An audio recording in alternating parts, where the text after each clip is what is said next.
देख रहे हैं अपना मनपसंद चैनल और करगिल का सुपरफास्ट चैनल STV लद्दाख, आवाज करगल।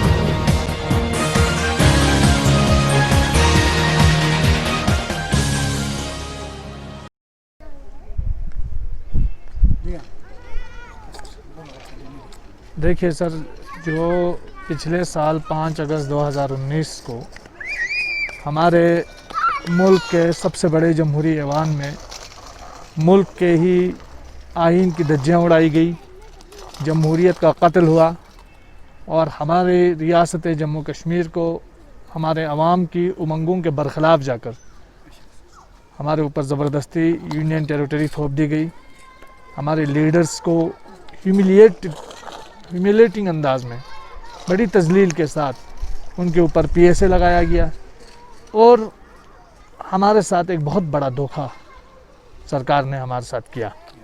तब से लेकर आज तक आप देख सकते हैं 1 साल मुकम्मल हो रहे हैं।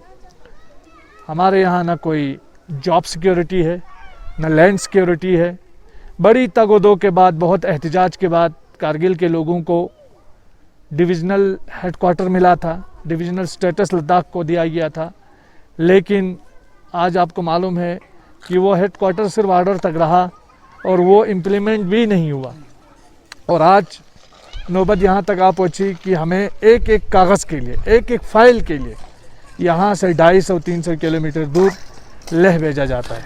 हमारा जो हिल काउंसिल था, एक वाहिद डेमोक्रेटिक इंस्टीट्यूशन है, पीपल्स रिप्रेजेंटेशन तो यहाँ से ख़त्म ही कर दी गई और उस हिल काउंसिल के भी अब पर काटे जा रहे हैं और फाइनेंशियली डिसएम्पावर किया जा रहा है।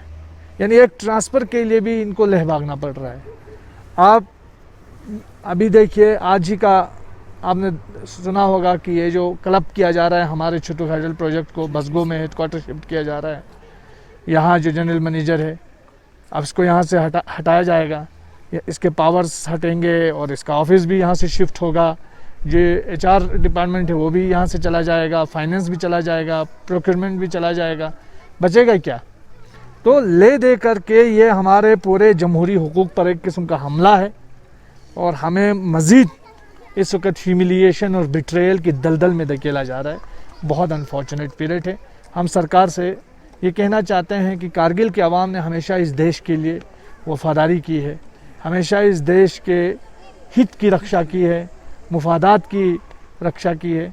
तो सरकार यहाँ के अवाम को सज़ा न दे, दीवार पे न मारे और यहाँ के लोगों की जो देरीना मांग है कि हमारे स्टेट का रेस्टोरेशन वापस किया जाए, हमें अपने स्टेट के साथ मिलाया जाए और 4 अगस्त की जो सिचुएशन है वो बहाल की जाए। और एक चीज़ और मैं यहाँ पे ऐड करना चाहूँगा कि इस वक्त जो एक डेमोग्राफिक चेंज, सिस्टमेटिक चेंज किया जा रहा है जम्मू कश्मीर के अंदर, बिल्कुल इसी तरह यहाँ पे एक सिस्टमेटिक डिस्क्रिमिनेशन कारगिल के साथ किया जा रहा है और एक मखसूस आइडेंटिटी के साथ, एक मखसूस फेथ से बिलीफ ताल्लुक़ रखने वालों के साथ मुख्तलिफ SOPs के बहाने, पेंडेमिक के बहाने उनके हुकूक सल्ब किए जा रहे हैं। जबकि आप देख रहे हैं ये SOPs ऐसे तो नहीं है कि लद्दाख के एक तबके के लिए है, दूसरे तबके के लिए नहीं है, एक पार्टी के लिए दूसरे के लिए नहीं है। आप देख रहे हैं कि हमारे MP साहब आए रोज़ SOPs की धज्जियाँ उड़ा रहे हैं और या तो मुझे लगता है LG साहब ख़ुद की क़यादत में BJP को एम्पावर करने की कोई काम चल रहा होगा, या तो LG साहब भी बेबस नज़र आ रहे हैं इसमें। और ये SOP सिर्फ़ और सिर्फ लोगों को मस्जिदों में जाने से, लोगों को गुनपाओं में जाने से, लोगों को इबादतगाहों में जाने के लिए ये SOPs लगा दी गई है, BJP को रिलीज़ करने के लिए।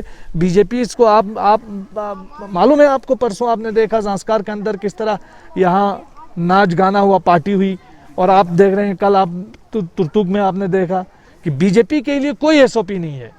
यहाँ अशोक कोल साहब आए, अशोक कोल जो BJP के लीडर हैं, वो रविंदर रैना जब बांडीपुरा गए थे वो पॉजिटिव आए थे, अशोक कोल यहाँ आए और यहाँ मीटिंग की, तो कोई उनके लिए कोई SOP नहीं है। ये SOPs यहाँ के गरीब लोगों के लिए है, ये SOPs कारगिल के आम लोगों के लिए है। यहाँ ईद मत मनाओ कहने के लिए SOP है, मुहर्रम आप मत मनाइए ये कहने के लिए SOP है। मैं पूछना चाहता हूँ BJP के लिए SOP क्यों नहीं है? BJP और RSS का एजेंडे को नाफिज करने के लिए SOPs को हमारे ऊपर मत थोपिए।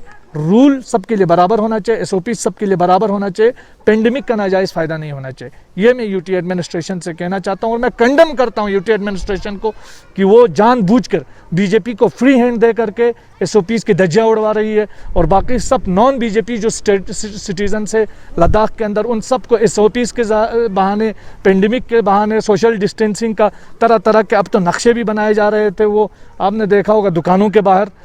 क्या फ़ायदा है जब एक बंदा जो है सारे आम SOPs की धज्जियाँ उड़ा रहा है, अपना आपको MP लद्दाख बोल रहा है, अब वो इन्फेक्ट होता जाएगा, कौन जिम्मेदार होगा? क्यों नहीं बताती है ये एडमिनिस्ट्रेशन? तो ये चीज़ें यूटी एडमिनिस्ट्रेशन को भी सोचना चाहिए। हमारे प्राइम मिनिस्टर साहब, आज India 15 lakh corona virus positive से गया है। प्राइम मिनिस्टर साहब प्लानिंग कर रहा है 5 अगस्त को राम जन्मभूमि में मैंने पूजा करना है। तो जब नरेंद्र मोदी 5 अगस्त को पूजा कर सकता है तो सज्जाद हुसैन कुर्बानी क्यों नहीं कर सकता है? मुझे ये है ना, मुझे क्यों रोक दिया जाता है? तो इससे ये बात मुझे थोड़ा अचंभे सी लगती है, थोड़ा मुझे मैं I am not feeling my self, मतलब सेटिस्फैक्ट्री फील नहीं हो रहा है मुझे। तो ये बड़ा अनफॉर्चुनेट है, इस चीज़ को क्लियर करना चाहिए सरकार को और एडमिनिस्ट्रेशन को।